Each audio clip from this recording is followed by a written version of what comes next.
But speaking of bullying and things, and that's something that you talk about a lot In my book, and yeah. you deal with in your book as well. Have you dealt with bullies in your life? I have. On Dance Moms, there was some bullies.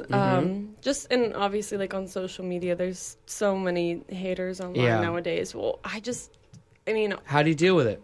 it's hard. It's honestly really hard. And I feel like, so I had an eye issue that I talked about in my book, and I was bullied about it online for a while. And then I got it fixed for medical reasons, and people kind of stopped talking about it. And now it's starting to be a little bit more prominent again, like, obvious in pictures and stuff. And they're just jumping all over me about it. Like, being really nasty and cruel, and like about 2 years ago would have bothered me, but now you just have to teach yourself not to care, or you just can't look at the comments. Wow. Yeah, it's hard. And I feel like social media is getting worse because people are able to hide behind their computer screens and write whatever they want. For sure. And it's getting out of hand. So.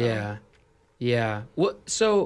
Okay, well, I have to ask, so what is this issue, or like what is happening? I have this thing called silent sinus syndrome in my eye. So you have like two sinuses in your face, and one was filled like with negative, like it was like a negative vacuum basically, and it was like kind of pulling my eye back and down. I see. And as I went through puberty, it became more prominent because like it was just continuing to do it as I was growing like rapidly. Okay. And so it became like super obvious, and then I had to get 3 surgeries to correct it. Wow. One to like clear my sinus out, and then to fix my eyelids so that I could actually see, and then another one to put my eye back in the right place. Like I had to get plastic like in my eye to like lift it up. Wow. Yeah, so it was like a whole ordeal, and it was process, like it was really well, my parents were scared. How old were you when you were dealing with that?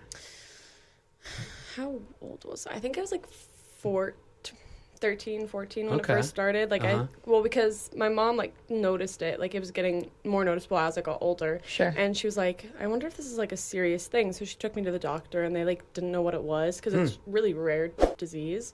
And so I had to go through like CAT scans, like all of it, just like all of these medical tests, and they had to take like 17 vials of blood and all this really scary stuff. And then like as this was going on, people were like, oh my god, she has a lazy eye, she's so ugly, and just like all this stuff on social media. Yeah. Jeez. So it wasn't fun. So incorrect. You're gorgeous and thank you. Talented, and Thank you. I'm happy that it worked out and you're okay. Me too. But like I said, people are not as forgiving on social media. Yeah. Whatever. So you're able to now kind of, like you said, like you're brushing that stuff off now. It doesn't get to you like it used to. Yeah.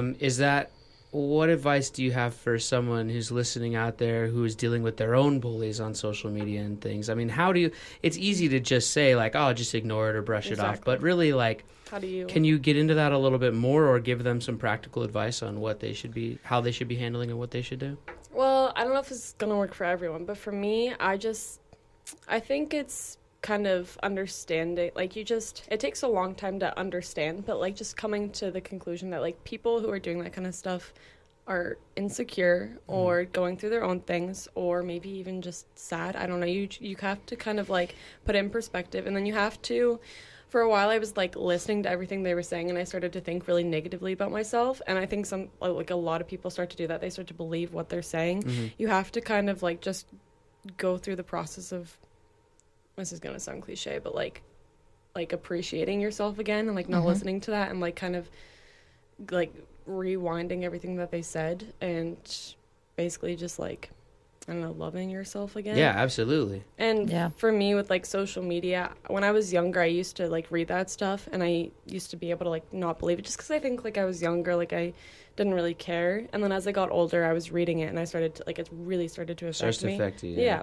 And now I've learned to just like not read that stuff, like not give into it. If you don't respond to them, if you don't give into that kind of like attention, then they're just gonna get like, I know everyone says it, but they really will just get bored and move on to someone else they can bully, or honestly standing up to them helps too. Like, I think it's also just that, like, I mean, who knows why people would make those comments and things like that, but I think also it's just the need for them to get attention. Absolutely. It's the need and the want to get some attention themselves, and that's so sometimes if you're not going to get attention in a positive way, you go for it after it in a negative way, and that's just well, I'm sorry that you had to deal with that, but it sounds like you're coming through it, and I mean, that's I feel good. And you wrote this book to help other people, because there's chapters and pieces in there about bullying and how to deal with it and things like that. So if people want to find out more, they should read the book.